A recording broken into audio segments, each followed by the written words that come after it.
You welcome to answer your question. Hari Minggu biasa kita jawab pertanyaan Anda yang ada di komentar. Jadi jangan lupa untuk komen sekarang. Oke, dari Fahrul Rizal 7105. Bang, saya sering diajak trading sama salah satu broker lokal namanya. Tapi yang bikin saya ragu, meskipun saya nggak balas chat atau telepon dari si sales tersebut, tetap dia telepon terus saya. Saya sempat tanya sama salesnya kalau dia bakal ngajarin dari nol. Logikanya kan dia bisa trading atau cuan sendiri. Kenapa nggak trading aja sendiri sampai segitunya ngajak-ngajak orang seniat itu? Tolong masukannya. Menarik. Persaingan broker di Indonesia atau di luar negeri pun sekarang udah lumayan berat banget sekarang. Karena broker itu bermunculan. Trader hanya segitu-segitu aja. Jadi brokernya bertambah, tradernya tetap atau bertambah tapi sedikit. Nah, mereka berkompetisi untuk mengambil trader-trader yang sudah di broker yang lain. Itu agak susah. Maka dari itu mereka harus telepon-telepon kalian. Itu wajar menurut saya. Kalau salesnya ngajarin dari nol, sebenarnya broker-broker juga banyak fitur-fitur yang menarik. Contoh dikasih namanya VPS, Virtual Private Server. Jadi kalian bisa taruh MetaTrader kalian di servernya mereka ada, atau kasih sinyal gratis, atau kasih grup chat support khusus, ada macam-macam sekarang. Jadi kalau ngajarin dari nol mungkin itu udah biasa, karena persaingan broker itu lumayan ketat sekarang. Pertanyaan selanjutnya itu kenapa nggak trading sendiri, kok malah ngajak-ngajak orang seniat itu? Ada beberapa broker yang hanya untuk menjembatani aja, mereka tidak trading. Ada. Kemudian broker di sini atau salesnya itu mendapatkan uang dari komisi, Pak. Biasanya salesnya di sini nggak trading, biasanya kayak gitu. Maka dari itu mereka ayo.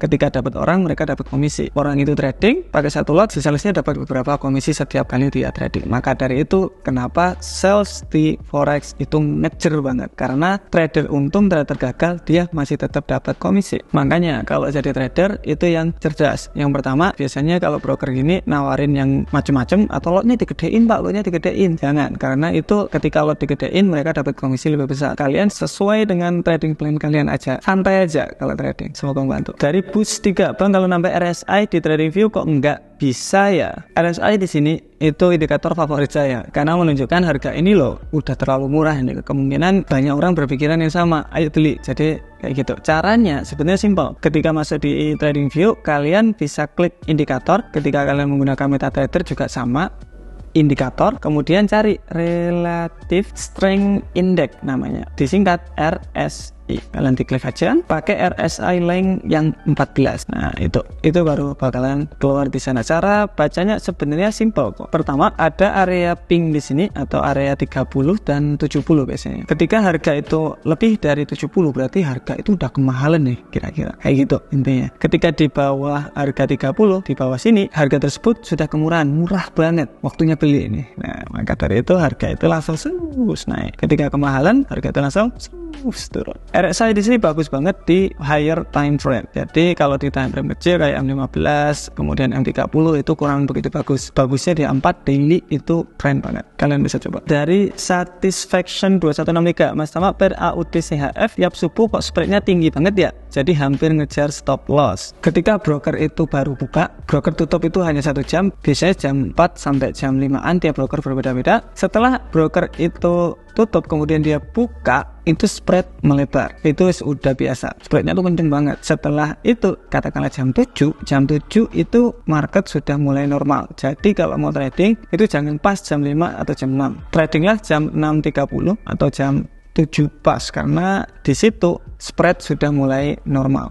nggak mahal. Oke, dari Mas, aku bingung gimana caranya trading menggunakan support dan resisten dan supply demand secara bersamaan, dan menurut Mas Tama yang penting dari keduanya. Sebenarnya supply dan demand, support dan resisten itu hampir sama pengertiannya. Kita contohkan di USD CHF. Kalau support resisten, pertama kita harus tahu swing high dan swing low terlebih dahulu. Turun, naik, turun, naik, turun, naik. Dari sini swing high dan swing low di sini kalian bisa tarik garis horizontal atau garis kotak, terserah kalian. Nih bawah, kemudian bawah. Nih, terus kalian bisa lihat garis yang saya taruh itu ngaruh banget di levelnya. Dia break, retest kembali ke area support sebelumnya, break, retest kembali ke sebelumnya, break, retest kemungkinan kembali ke sebelumnya sebelum lanjut turun. Ini juga sama kalau kita lanjut support, dia break, dia retest ke area resisten sebelumnya. Jadi harga itu cuma mental-mental aja di sana-sana. Untuk supply dan demand sebenarnya hampir sama untuk konsepnya. Contoh, harga itu naik banget, kemudian dia turun drastis, itu pasti diingat sama orang-orang investor stop, bank, dan lain-lain. Berarti di sini adalah area supply dan demand, hampir sama kayak support dan resisten. Nah, support resisten juga di sini, ya, hampir sama. Jadi kalau dibilang apa bedanya, sebenarnya bisa pakai salah satu saja Pak, nggak usah banyak-banyak. Kalau bisa support resisten, pakai support resisten aja, nggak perlu ribet-ribet karena konsepnya hampir sama. Dari Atma 3297, Pak Tamam, apakah akun fixed rate bisa digunakan hedging ketika NFP? Bisa. Fixed rate di sini maksudnya $1 10.000.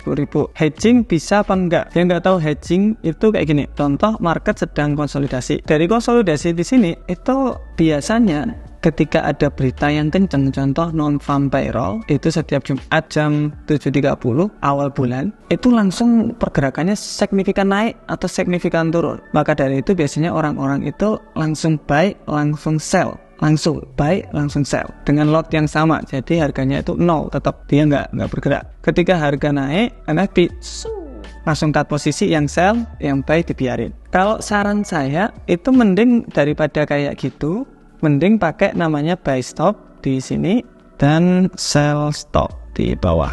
Oke, mending pakai jebakan aja, buy atau sell di sini. Jadi ketika harga nyentuh sini, dia naik, close langsung otomatis. Ketika dia turun di sini, close otomatis. Yang atas nggak kena, yang bawah kena. Daripada buy dan sell langsung, tetapi kita harus close yang sell posisi. Mending buy stop dan sell stop. Oke, dari Pengen Tempe, siap. Modal 80 juta, menggunakan lot 0,02 akun sen, menggunakan metode averaging down, aman nggak Bang kira-kira? Modal 80 juta rupiah ini maksudnya ya, menggunakan lot 0,02 akun sen, bukan akun standar. Berarti ini 0,00002 akun standar, menggunakan averaging down. Averaging down di sini maksudnya gimana? Ketika harga turun, buy, turun lagi, buy lagi. Itu bagus apa enggak? Aman nggak kira-kira? Kalau menurut saya 80 juta menggunakan lot 0,02 akun sen atau 0,0002 itu kecil banget resikonya, kecil banget. Menurut saya aman. Jadi trading yang nggak aman itu seperti ini, modal kalian seadanya tapi resikonya gede, atau modal kalian gede resikonya gede, atau modal kalian kecil resikonya gede. Intinya di sini kalau resiko kalian itu kecil banget dan kalian bisa memanage resikonya, itu pasti aman. Contoh teman-teman yang di sini di desa, mereka nggak tahu technical analysis yang macam-macam, ya sama seperti Bapak, mereka taruh 100 juta plus pakai lot 0,02 yang paling kecil, kemudian tinggal dilanjutin. Ini akun sen, maksudnya 80 juta rupiah di akun sen itu gede banget. Jadi intinya di sini modal gede, resiko yang kecil banget. Itu yang biasanya memang kita sarani. Tapi hati-hati ketika resikonya kecil banget kayak gini, Bapak harus tetap konsisten. Karena biasanya kalau kecil gini,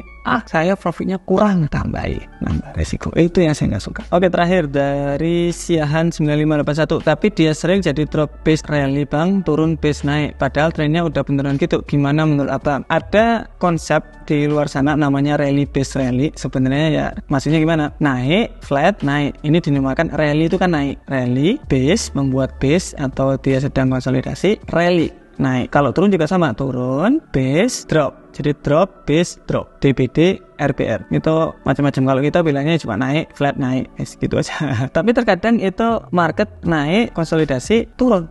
Loh, gak sesuai. Semua itu tetap ke probabilitas, nggak ada yang 100% di market. Apakah dia naik konsolidasi bakalan selalu naik? Jawabannya lah enggak, gila kali. Enggak, semua orang bakalan untung kalau kayak gitu. Jadi nggak mungkin. Yang jelas kalau mau trading rally base rally, tunggu dia break. Jadi aman. Wong kita break aja kadang-kadang juga masih kembali kok. Maka dari itu, pertama saran saya tunggu harga itu break. Entah itu break ke atas, entah itu break ke bawah. Kalau break ke atas langsung buy posisi, kalau break ke bawah berarti sell posisi kalau mau. Tapi tetap semuanya tetap probabilitas. Jadi pakai resiko yang bagus dan dijaga money managementnya. See you next video. Bye bye.